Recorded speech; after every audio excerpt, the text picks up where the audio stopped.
So today, right before the draft, we are going to be reacting to ESPN's expectations for Paige Bueckers. We're going to be reacting to that, and obviously, lads, this video is going up at about a little bit after 9 p.m. my time? It'll be a little bit before 9 p.m. my time. I'm going live 10 p.m. my time, about 2 hours. I'm going live about 2.5 hours before the draft, and yeah, so that'll be interesting, going over all the pre-draft stuff, seeing what is going on, and yeah, that is pretty much gonna be it. But let's take a listen to what ESPN have said about the Paige Bueckers. Right here on ESPN, all eyes and ears will be on the newly crowned champion from Stores, Paige Bueckers, the presumed #1 draft pick. After a 9-31 season, the Dallas Wings are set to be first on the clock. Bueckers will begin her journey after a picture-perfect ending to an amazing collegiate career. Picture-perfect ending. If she'd won Final Four MOP, it would have been picture-perfect, but, pretty damn good ending. I have to say, pretty damn good ending. Need a reminder, here it is. She battled through injuries, but that didn't stop her from scoring the third most points ever by a UConn player, and actually per game, 19.8. It was the most in school history, just barely edging out Maya Moore. So here we go, another year, another superstar coming into the WNBA, and all these expectations. What are the expectations for Paige Bueckers going to the next level? By the way, Greeny, you were correct. It is going to be a New Jersey for Paige. A New Jersey, right? Very likely going to be a Dallas Wings jersey. Right. Yeah, imagine if the Dallas Wings trade the #1 overall pick. Imagine if Dallas are like, we want Malonga. We want Malonga. We'll trade #1. I actually don't know how many teams would do that. I'd say there's more interest in the #2 pick to get Malonga, to be honest. Paige, what are the expectations? Honestly, she fits in effortlessly. If you think about a puzzle, the final piece that just clicks in and it's like, oh, that's like glue, that's great. I have a masterpiece. That is what Paige was able to accomplish in college. Like you mentioned, she's battle tested. It's her persistence. But what I love the most is her efficiency. I don't. Stop with the efficiency. She is so efficient, but stop. No. Paige, some of Paige's best games were some of her less efficient games. She became obsessed with efficiency to her own detriment. It's when she stopped caring, but she's naturally efficient. She is naturally efficient. But can we stop? Can we just shut up about that? Don't get it in Paige's head that her efficiency is what sets her apart. Let her be Paige, and she's naturally going to be efficient anyway. No, don't. Like, when she thinks too much, she plays worse. She's one of the most efficient guards we have ever seen. She is. And at the WNBA, you want players that can do work, that can do damage against teams without the ball in their hand. She's played off ball, and she's succeeded. She's a 3-level scorer. She has a tough, little post game, right? But more importantly, her mid-range is lethal. I don't know why so many defenders went under her on 3. She can. Teams were dumb.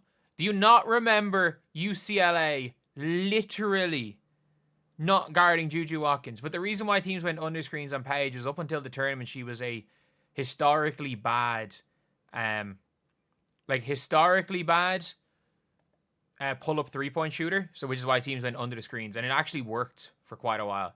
She was historically bad at doing that for a while. Knock it down, she's lights out. But what I love the most is she's selfless.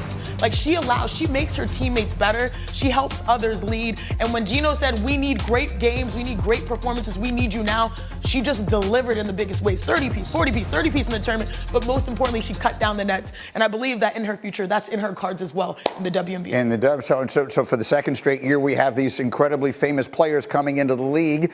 Now we get set for Caitlin Clark's second season. And right here. And yeah, that is interesting. And it's going to be interesting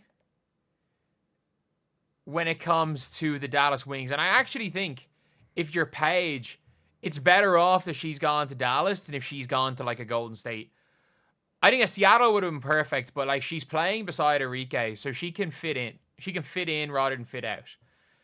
And I don't actually think Chennai is wrong with any of that. And that's the one thing, is that Caitlin Clark or Paige Bueckers fits in. But I will say, her being battle tested, I don't really know where that's coming from. Like, Paige Bueckers is 23 years old, playing in a bad year of college ball, to be honest, in comparison to last year. Like, that South Carolina team last year was so much better than this year's South Carolina team. Like, in fairness, I think the UConn team might have beaten the South Carolina team, but it would have been very interesting seeing this UConn team against last year's Iowa team. Seeing this UConn team against I think this UConn team does not beat last year's South Carolina team. Last year's LSU team. I just think it would have been a big struggle for, like, there was a lot of good teams last year. And I think it was just a lot less good teams this year. And then UConn obviously got AZ Fudd back and brought in Sarah Strong. So, yeah, it's a very interesting thing with that, but absolutely nothing about adjustment period, absolutely nothing about reality is coming, absolutely nothing about, oh, it's going to be different from the pros to the W with Paige Bueckers. And it's funny because I actually think there's going to be no adjustment period for Paige. But I think she's going to come in and average like 12, 3, and 4, and they're going to call her the greatest player of all time because she's going to do it on 47% shooting from 2 and 37% from 3. Like, she's going to do it on slightly more efficiency.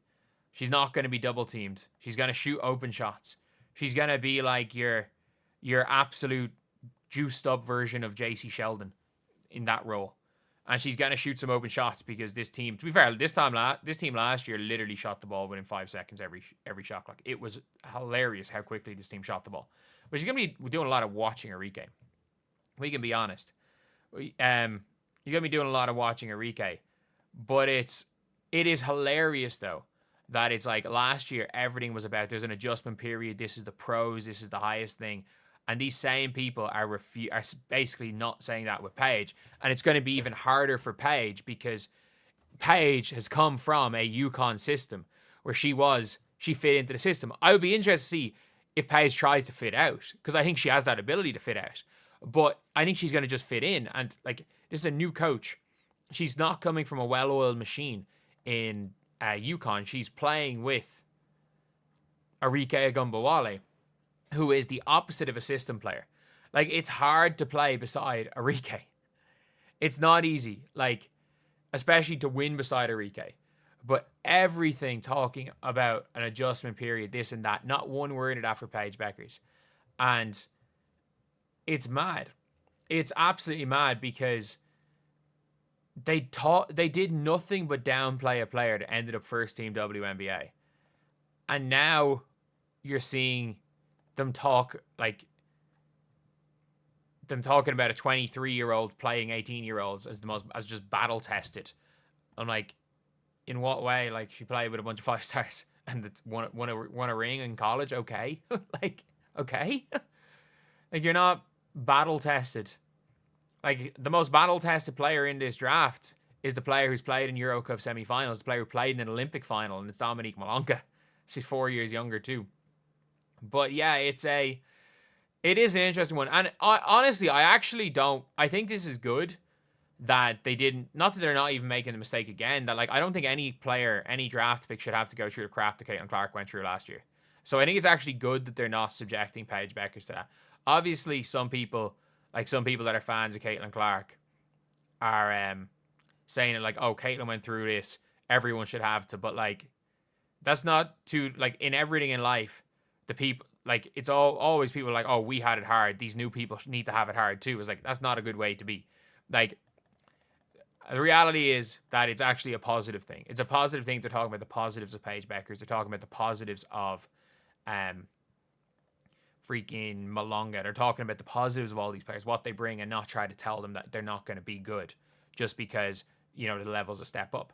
But yeah, I do expect Paige to have a really good rookie season, and I do expect her to fit in pretty seamlessly, honestly, with the Dallas Wings. But I do think she's going to, more so than anything, fill in the Satu role. But there is an opportunity, if she wants to fit out, she can fit out, because we saw Dallas last year. Unless they changed their style, they literally just got shots up. They just got shots up. If she was on the Dallas Wings last year, you better believe she would have put up similar to Caitlin Clark numbers, albeit on a real bad team. But yeah, that's pretty much it. But anyway, that's the video. Thank you guys for watching. Please like, comment, and subscribe.